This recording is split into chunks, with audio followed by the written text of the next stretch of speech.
Hello tout le monde, je crois et j'espère que vous portez bien. Aujourd'hui on se retrouve pour une nouvelle vidéo assez particulière. Pour ceux qui ne le savent pas, je suis africaine. Je ne sais pas si ça se voit ou... Non, je suis africaine, mais beaucoup plus que ça, je crois en l'Afrique. Je crois en la puissance de ce continent. Je crois que l'essor de ce continent dépend énormément des jeunes que nous sommes. Je crois que l'essor de notre continent dépend de toi qui est en train de me regarder. Et je crois que si tu laisses ce qu'il y a au-dedans de toi, ton potentiel s'exprimer, tu peux contribuer à l'essor de ce continent indépendamment de ta formation académique. Aujourd'hui, je reçois deux invités assez spéciaux. Nous allons parler de l'Afrique, nous allons parler de la jeunesse, nous allons parler d'économie, nous allons parler de secteur informel. Et je crois que cette vidéo va te faire du bien et va t'aider à sortir de ta zone de confort. C'est donc parti tout de suite pour la vidéo.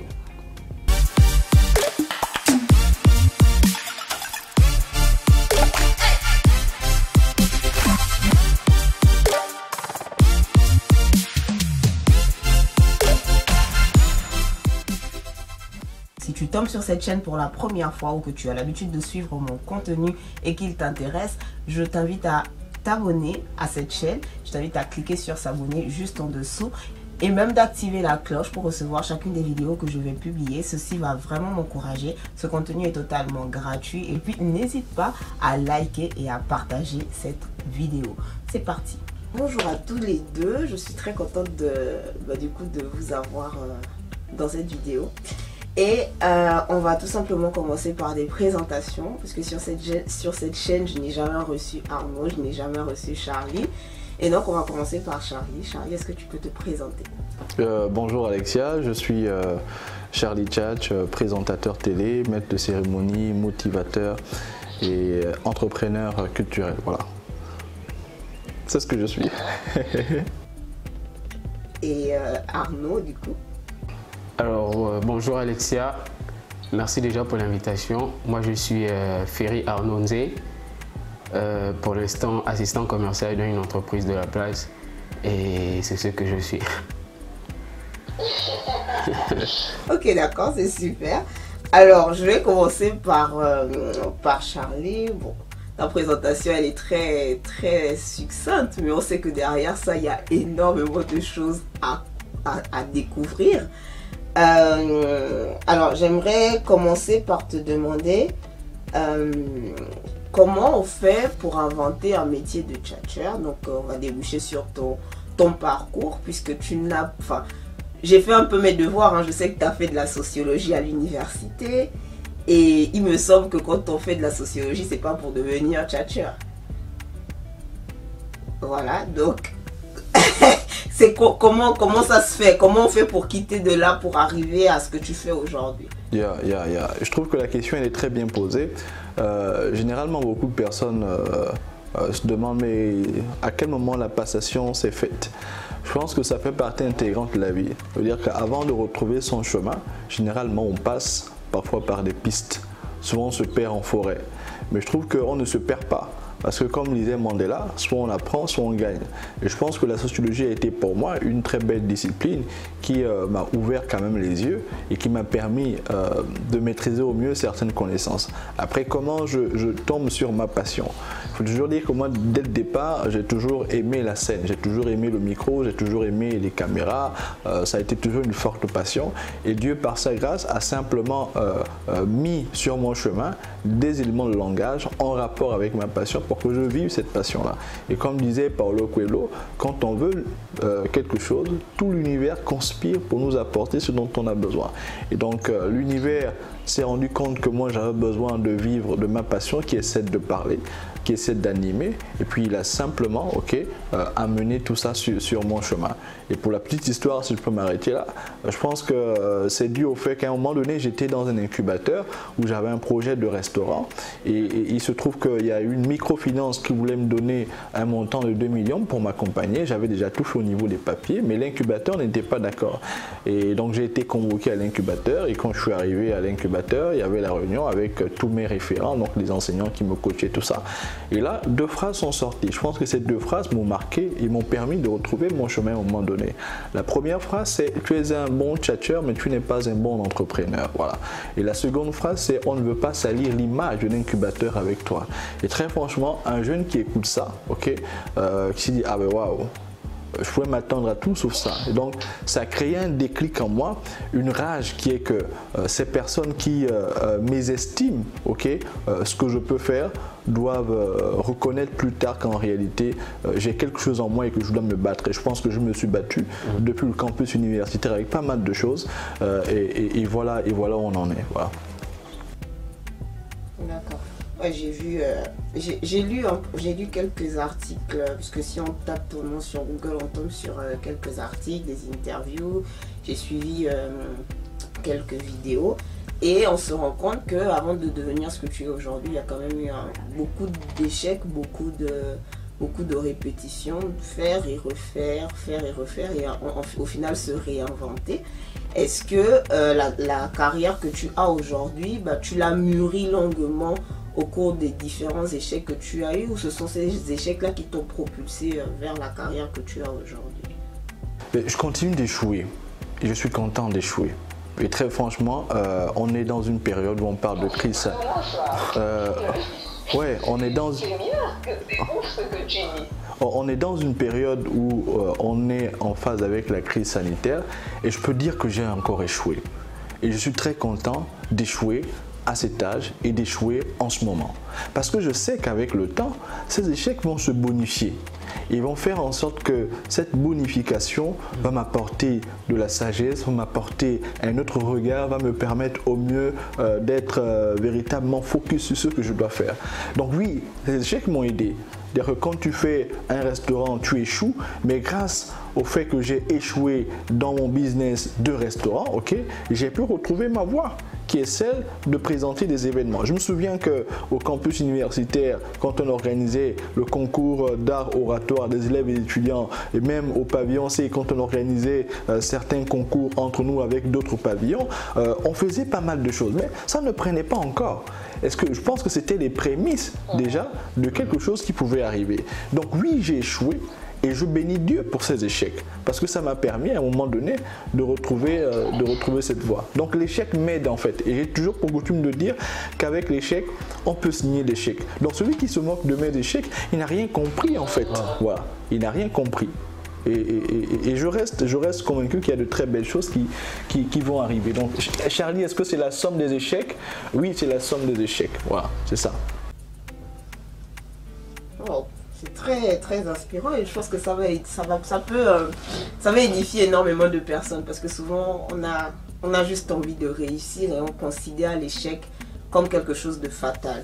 Et je trouve que c'est vraiment dommage de considérer les choses comme ça, et ce que tu dis est très encourageant, parce que même si on est dans un bon mindset à se dire que voilà, c'est pas grave, je vais essayer de tirer des leçons de cet échec, finalement quand on en accumule, ça peut être un peu rébutant et on a parfois envie de baisser les bras.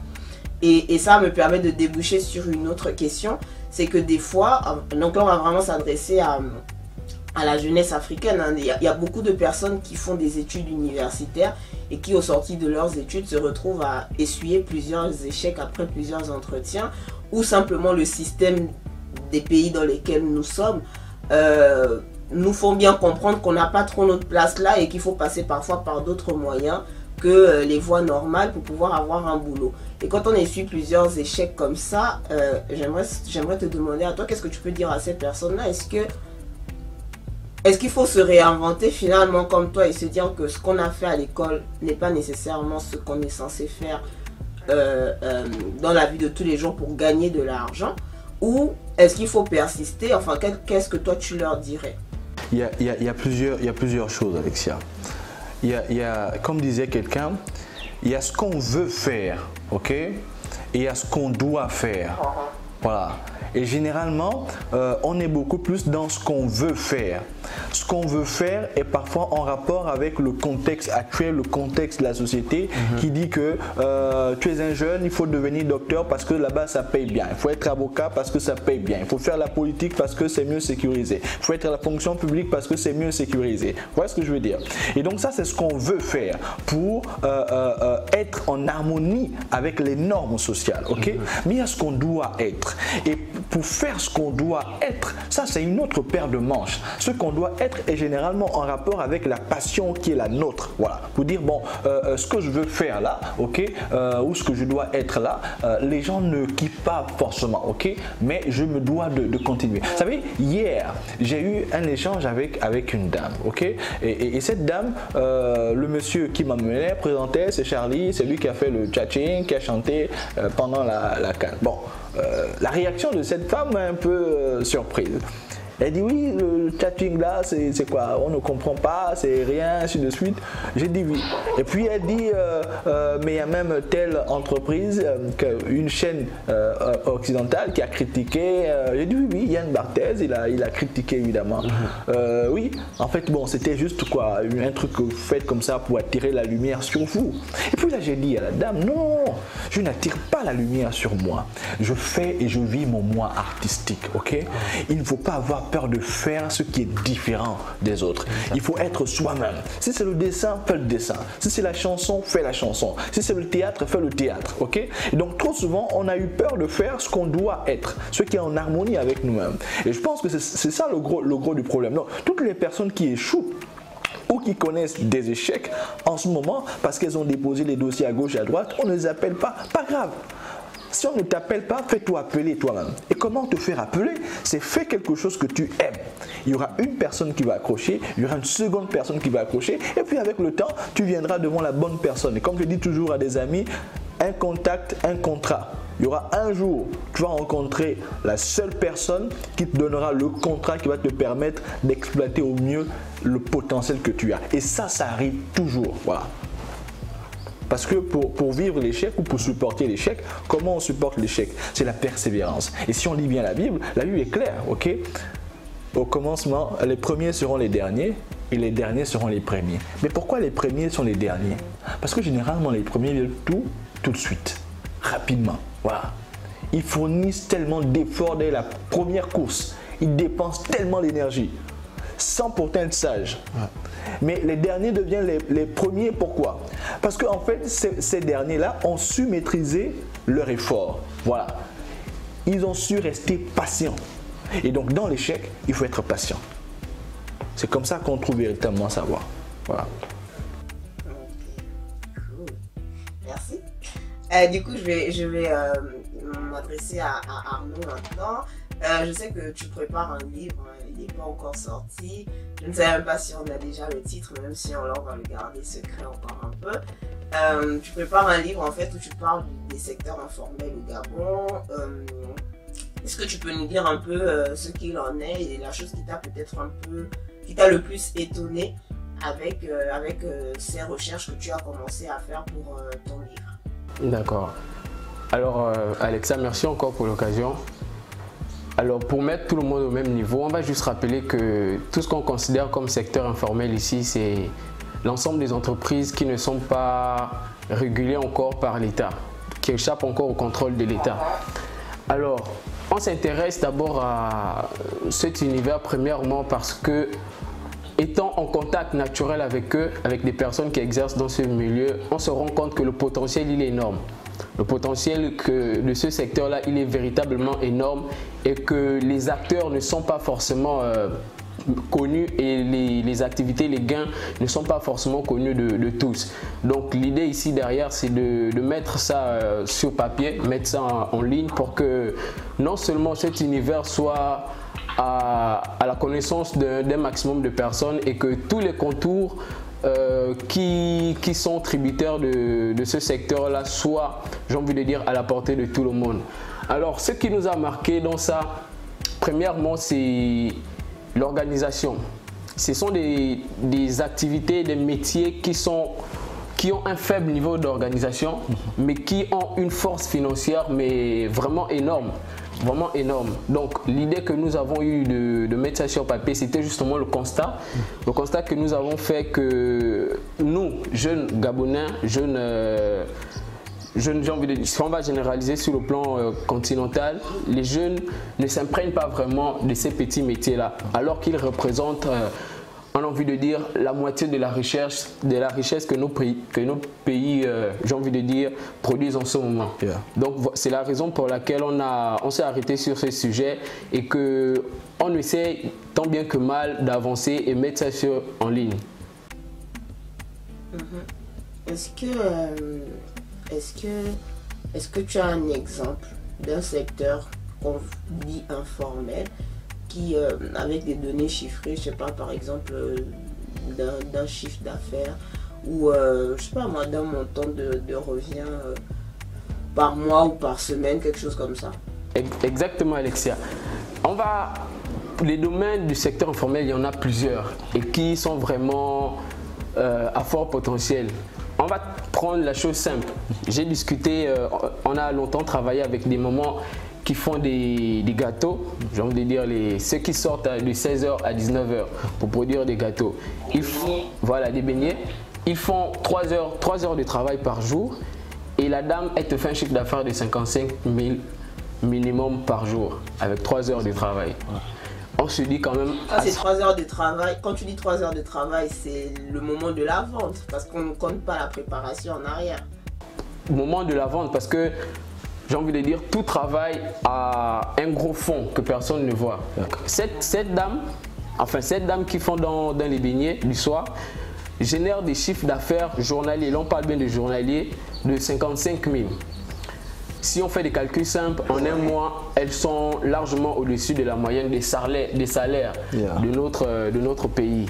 À côté de ça, des cadres même de notre pays. Des cadres, tu le dis bien. Là à côté encore, on a un monsieur qui a une baie de graissage. La baie de graissage, c'est les stations de vidange, voilà, qui sont généralement en bordure de route. Eux aussi ne sont pas encore classés formels parce qu'ils ont beaucoup de manquements organisationnels qui ne répondent pas aux exigences de l'État. Il y a des messieurs qui te font un chiffre d'affaires de 120 000 par jour. Là, je dis minimum parce que en discutant avec eux, c'est le minimum qu'ils donnent. 120 000 par jour parce qu'ils vendent des huiles, ils font des vidanges des véhicules. Et quand on se concentre justement dans ce secteur-là, il est tellement porteur. Qu'il faut que nous, déjà, étant jeunes Gabonais, qu'on ait déjà le regard sur ce genre de secteur-là, qu'on s'y intéresse pour que chacun essaie de trouver sa voie. Parce qu'on est dans un schéma d'éducation, bien de formation, j'ai envie de dire, qui a longtemps montré ses limites déjà. Parce que ça ne répond plus forcément aux besoins actuels sur le marché de l'emploi. Et ce qui fait en sorte qu'il y a beaucoup de nos diplômés qui se retrouvent sans rien à se mettre sur la main et sur la dent. Alors qu'à côté de ça, il y a plein de métiers qui sont facilement accessibles et dont les qualifications s'apprennent directement sur le terrain, qui ne nécessitent pas forcément des grandes formations. Et dans ces métiers-là, il y a moyen de gagner sa vie et mieux gagner sa vie même en fonction de là où on se trouve et de ce qu'on fait. Voilà pourquoi on s'est arrêté sur cette problématique-là. Et pour parler de données chiffrées, au Gabon, le FMI nous dit que cette proportion du secteur informel là représente la moitié de notre PIB. Donc 40 à 50% de notre PIB. Et à ce niveau, si nous on n'est pas présent dans la moitié de notre force économique, il y a un gros problème, Alexia, Charlie, on est tous d'accord. C'est clair. Il y a un gros problème et il faut justement qu'il y ait des mesures incitatives pour que le maximum de personnes, de nos jeunes, comprennent que voilà, l'enjeu n'est pas forcément orienté sur les modèles qu'on a longtemps appris. L'enjeu est maintenant sur le pragmatisme. Il faut agir. Tu sais faire quelque chose, comme tu disais tout à l'heure. Tu sais faire quelque chose, trouve ta voie et fais-le. Parce que c'est créateur de richesse. Tu peux créer de la richesse, tu peux créer des emplois, tu peux avoir une vie aisée, tu peux avoir tout ce que tu espérais avoir en étant à l'école, en allant à l'école. Donc, ce n'est pas pour dire qu'on a une option à part l'école. L'école, c'est toujours important, mais il faut que chacun fasse quelque chose et qu'on regarde déjà dans ces petits métiers-là. Alors, dans les questions que j'avais prévues, il n'y avait pas du tout celle-là, mais du coup, je vais en poser une autre et en oublier certaines volontairement. Je voulais vous demander à tous les deux, si je suis diplômée de communication et que je me rends compte que finalement, j'arrive pas forcément à trouver un travail là-dedans, je vais faire par exemple de la communication interne en entreprise. Est-ce que mon diplôme ne sert plus à rien si je commence à me lancer dans la vente, je sais pas moi, des beignets? Bon, je vais prendre la main en laissant le grand frère terminer. Ton diplôme en communication ne te sera pas forcément inutile de mon point de vue, parce que si tu as déjà des rudiments en communication, ça va te permettre justement de te lancer dans ton commerce et en ayant une avance sur le plan communicationnel que tu vas donner à ton affaire. Tout ce qu'on apprend à un moment donné nous sert. Peu importe le métier qu'on fait dans la vie, tout ce qu'on a appris à un moment donné, ça va nous servir. Et lorsque tu te lances dans ton business, dans ton commerce, peu importe ce que tu pourras commercer, ta formation que tu auras eue sur le plan académique, forcément à un moment donné va surgir pour t'aider à mener à un palier supérieur ton idée de commerce. Ce n'est pas incompatible. Le commerce et les études, enfin les affaires et les études ne sont nullement incompatibles. Et bien agencé, bien travaillé, bien organisé, bien discipliné, les deux ensemble vont forcément créer quelque chose de grand et de merveilleux. N'est-ce pas, Charlie? Je suis entièrement d'accord avec ce que Arnaud dit. Lavoisier dit ceci, il dit « rien ne se perd, rien ne se crée, tout se transforme ».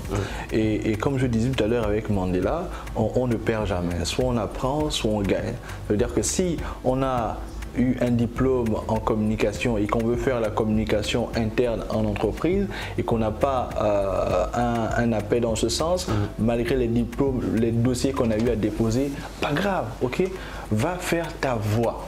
Et dans ta voix, utilise les rudiments que tu auras appris lors de ta formation. La formation est importante et on ne dit pas ici que le talent suffit. D'ailleurs, je l'ai dit, je pense en off quand on discutait entre nous, Arsène Wenger dit le talent ne suffit pas pour être un grand joueur. Ok? Pour devenir un grand joueur, il faut associer au talent les efforts. Il faut faire des efforts constants pour bonifier le talent. Vous voyez ce que je veux dire? Donc ça veut dire que si on fait des efforts, dans ces efforts-là, il y a l'idée de formation. On peut être artiste, ok, un artiste chanteur, on chante super bien, mais à côté de son talent d'artiste chanteur, il faut prendre des formations sur la prise de parole en public, parce qu'on sera amené à échanger devant des caméras, à échanger devant un public. Si on ne parle qu'en français, il faut aller se faire former pour parler au moins anglais, pour parler au moins mandarin, parce que c'est important. Il y a des opportunités qui vont arriver et qu'on ne pourra saisir que si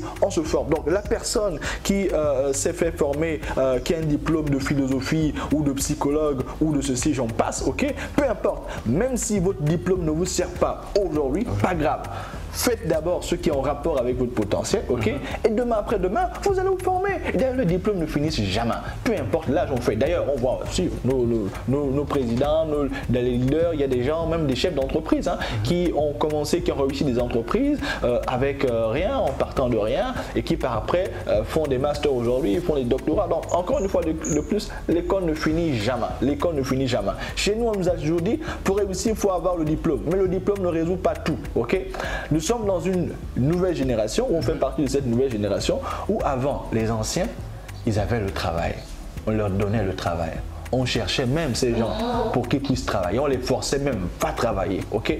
Il y a le travail là-bas, va travailler. Je vais travailler, il y a une opportunité, va travailler. Mais nous, à l'heure actuelle, il n'y a plus le travail. Du moins, ce que je veux dire, il n'y a plus d'emploi.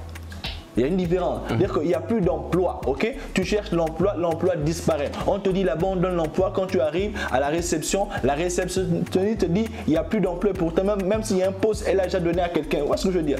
Mais en revanche, le travail, il y en a, ok? Le travail existe. Et si Dieu a dit tu mangeras la sueur de ton front, c'est parce qu'il sait que le travail ne va jamais terminer. Il y a quelque chose à en faire. Tu es en droit, tu es juriste. Même si aujourd'hui, le droit ne prend pas encore, pas grave. Fais d'abord autre chose. Demain, après-demain, tu y viendras un juriste dans le domaine artistique, un juriste dans le domaine du numérique, un juriste dans le domaine du design, peu importe, il y a toujours des opportunités, il y a des choses à faire. Voilà. Très bien. Tu vas dire amen.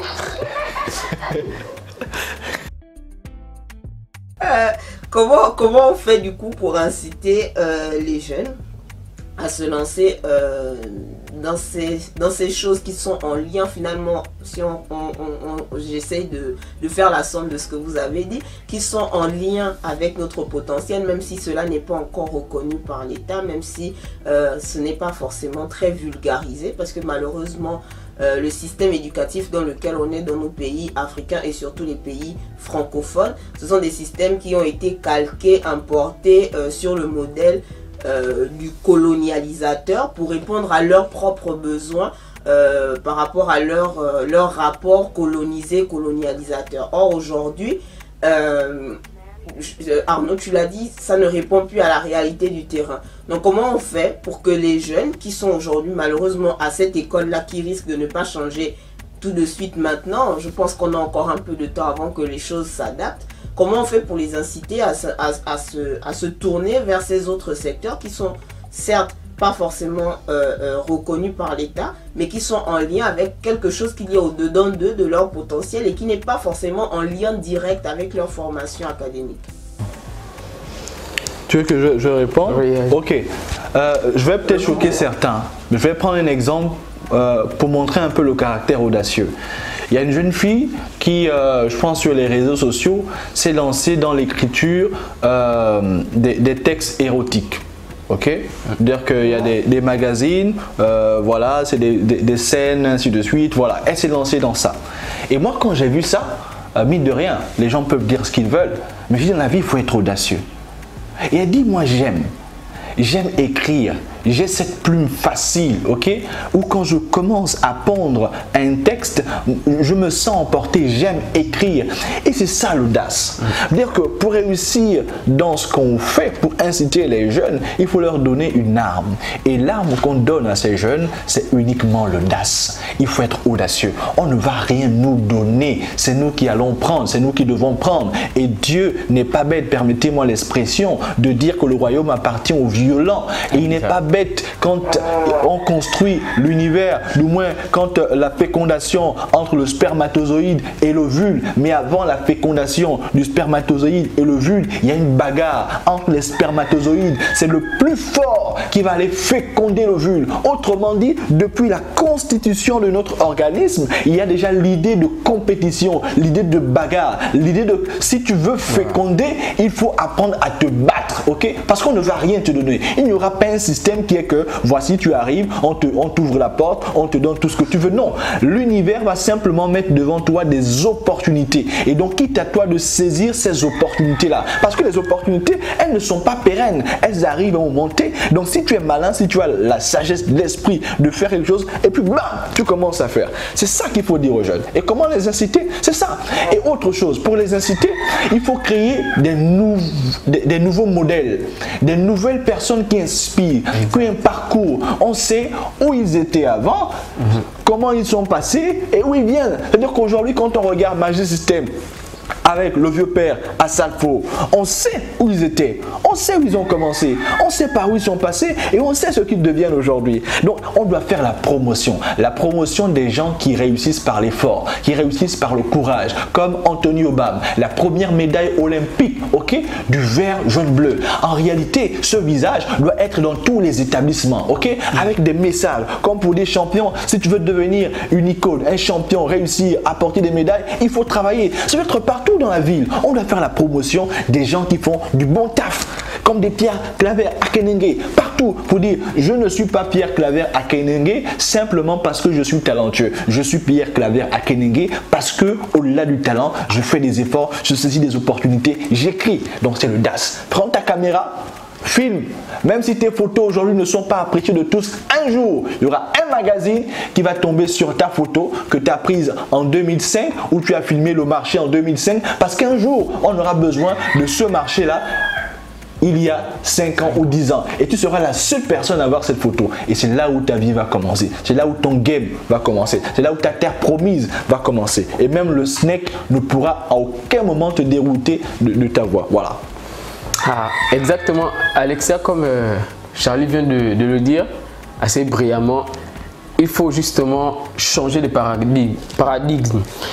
Je le dis parce que tout est question de mentalité. Yeah. Là, tout est question de mentalité. Il faut juste qu'on apprenne à ne plus avoir peur de l'échec. Quand on écoute un peu le discours inspirant de Charlie depuis le début, même depuis le début de cette interview, on se rend compte que l'échec ne va jamais nous quitter. L'échec ne va jamais nous quitter. Il faut qu'on apprenne à faire avec.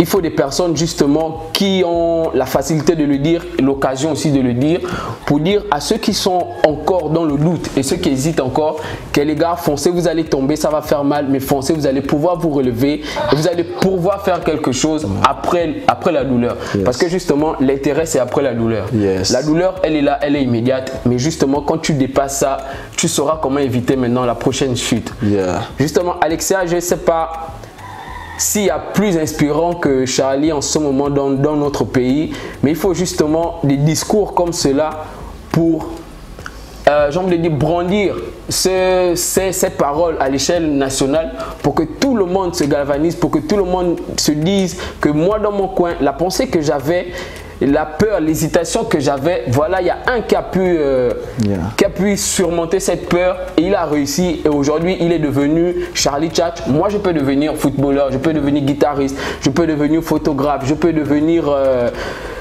cuisinier, peu importe, biographe. Ça veut dire, Arnaud, et c'est ça que les gens doivent comprendre, Alexia, aujourd'hui on a tout pour réussir. Nos parents n'avaient pas les opportunités que nous on a aujourd'hui.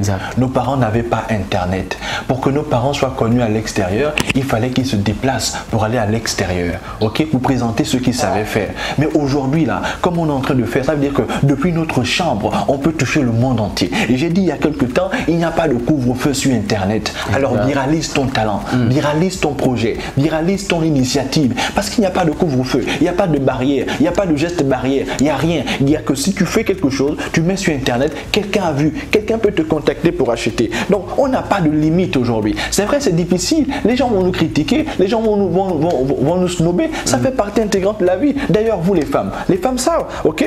Ce n'est pas parce que quand on accouche, on a des douleurs qu'on cesse de faire des enfants. Non, non. Ça veut dire que la douleur est là. Si on veut enfanter, il faut être prêt à assumer la douleur. On supporte la douleur. Mais cette douleur-là ne nous empêche pas d'en faire. Non. Parce que généralement, dès qu'on a fini d'accoucher, on ressent encore la joie en prenant le bébé. Et la prochaine fois, non, désormais, on va faire un petit garçon, une petite fille, ainsi de suite. Donc, c'est comme ça. C'est le process. Donc, peu importe l'échec, on continue, on continue, on continue. Et on essaie de trouver des solutions. Parce que c'est ça qu'on doit dire aux gens. On doit véritablement faire la promotion.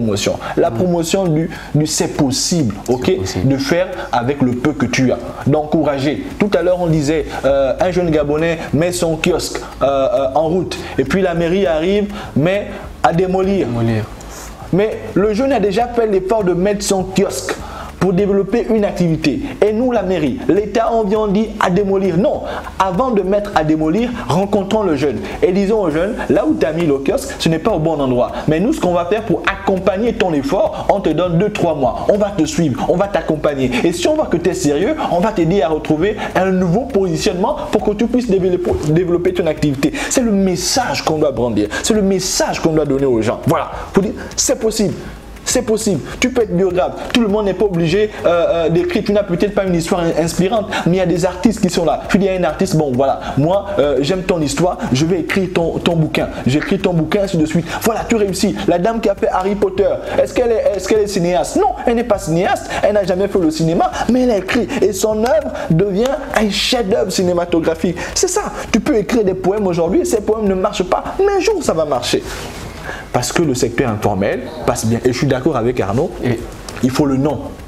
Le nouvel ordre mental. N comme nouvelle, O comme ordre, M comme mental. Il faut un nouvel ordre mental. Et le nouvel ordre mental qu'on doit donner à ces jeunes, c'est l'audace. C'est fais ce que tu aimes. Fais. Même si c'est compliqué, fais. Tout le monde ne t'aime pas, fais.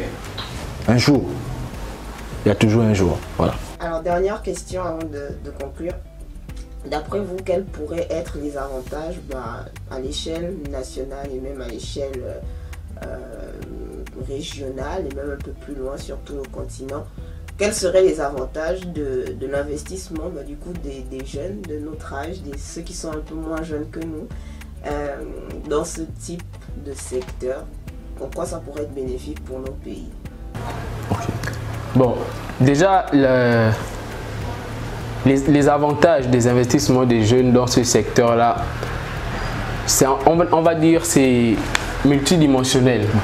Déjà, à l'échelle personnelle, ça va permettre à ces jeunes justement de se prendre en main et d'éviter d'être dans des secteurs qui sont porteurs justement de richesses, qui créent de la valeur et qui peuvent aussi créer des emplois selon les différentes activités, qui créent de l'emploi.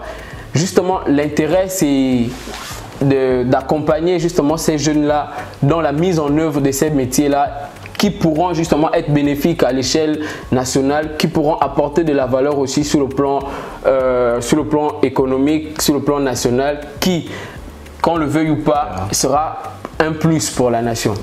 Je suis entièrement d'accord.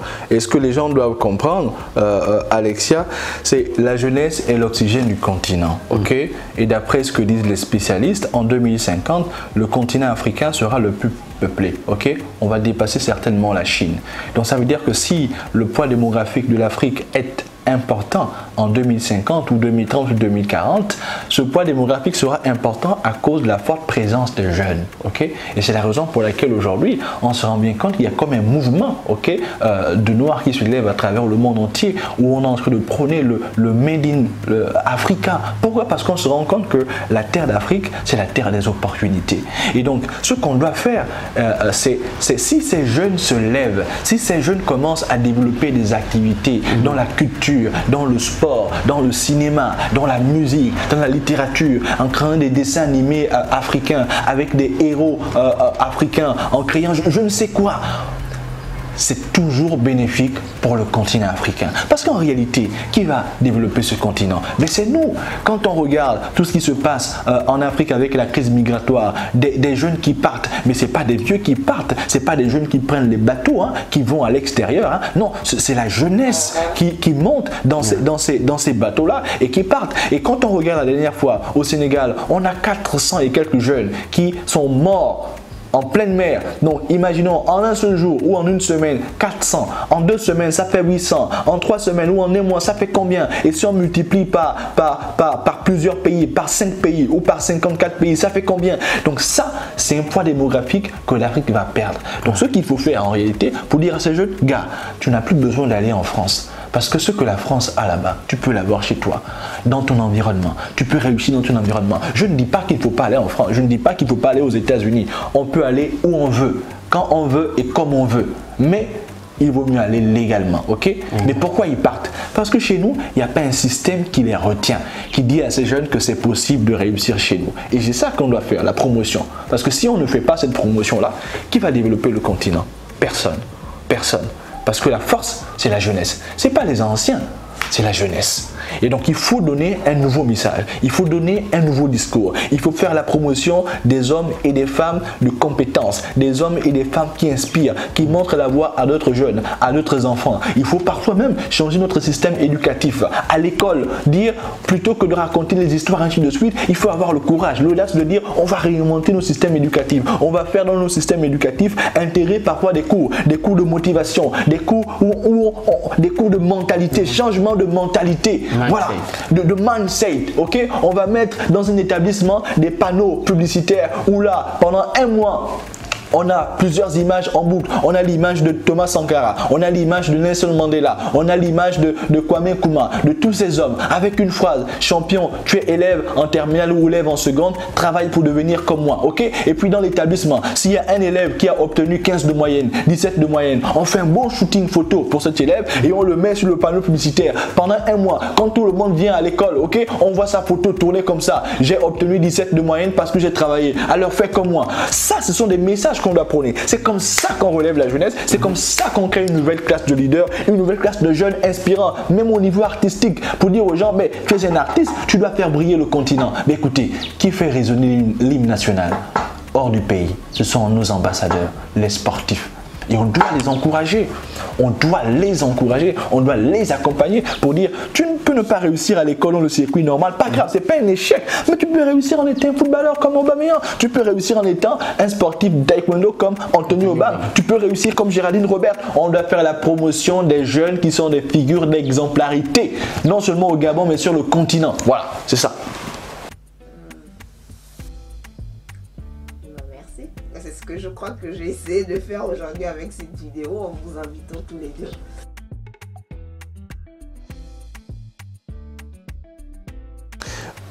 Moi, je pense que pour te remercier, on te remercie pourquoi? On te remercie parce que tu as compris quelque chose. Tu as compris qu'au commencement était la parole et que quand Dieu a créé l'univers, il a dit faisons l'homme à notre image. Parole et image font partie intégrante de ce qu'on appelle la communication. La communication, c'est un véritable exercice quotidien. Si on veut réussir, ok, sur le continent, si on veut inspirer des gens, il ne faut pas se dissocier ou se départager de la communication. Et donc, voir des jeunes femmes, des jeunes hommes qui décident de mettre leurs compétences pour communiquer afin d'inspirer les autres à l'effort, c'est une grâce et ça fait partie des élus. Ça veut dire que tout le monde n'est pas obligé d'être sur la scène avec le mic, d'être à gauche, à droite, d'être banquier. Chacun à son niveau est une plus-value pour le développement du continent parce que la vie, c'est une chaîne. Et tout à l'heure, on parlait de discipline. Qu'est-ce que la sociologie m'apprend? Ça veut dire qu'en sociologie, on dit pour résoudre les phénomènes sociaux, on passe soit par l'individu, soit par les structures sociales. Ok? Ça veut dire que si les structures ont un problème, au moins on peut trouver la solution avec l'individu. Donc si on veut changer le système mental des uns et des autres, il faut mettre au centre l'individu. Mais quel individu? L'individu exemplaire, l'individu audacieux, l'individu qui commence avec rien et qui fait des choses exceptionnelles. Faire la promotion de ces individus va permettre de changer l'état mental et de redonner de la force aux structures qui nous entourent pour que notre environnement soit un environnement sain où chacun peut se dire je n'ai pas besoin de vivre le Made in Africa ou le rêve américain, Dream America, mais je peux vivre le rêve africain en Afrique avec des Africains et dans nos réalités africaines. Voilà. Et ça marche. Et ça marche. Et Alexia, depuis le début, je suis assis à côté de Charlie et je suis fortement émerveillé par l'énergie de son discours. Et justement, te remercier sur cela de nous avoir donné l'opportunité de dire ce qu'on pense sur la jeunesse africaine et sur les secteurs dont nous avons discuté. Justement, l'idée c'est de faire la promotion de ce qui est bien, des exemples. Je pense qu'on va s'arrêter là et merci à Charlie pour tout ce qu'il a inspiré encore ici. Merci. Merci beaucoup. Au revoir. Il a dit quoi? Enfin. Vous l'aurez compris, l'essor de notre continent dépend de vous. L'une des phrases qui m'a le plus marqué aujourd'hui est la suivante: l'oxygène de l'Afrique, c'est la jeunesse. Et je crois que cette phrase à elle seule suffit pour conclure avec brio notre vidéo. Donc, je t'invite à me laisser en commentaire ce que tu en as pensé. Et on se dit à très bientôt pour une prochaine vidéo. Ciao, bye bye.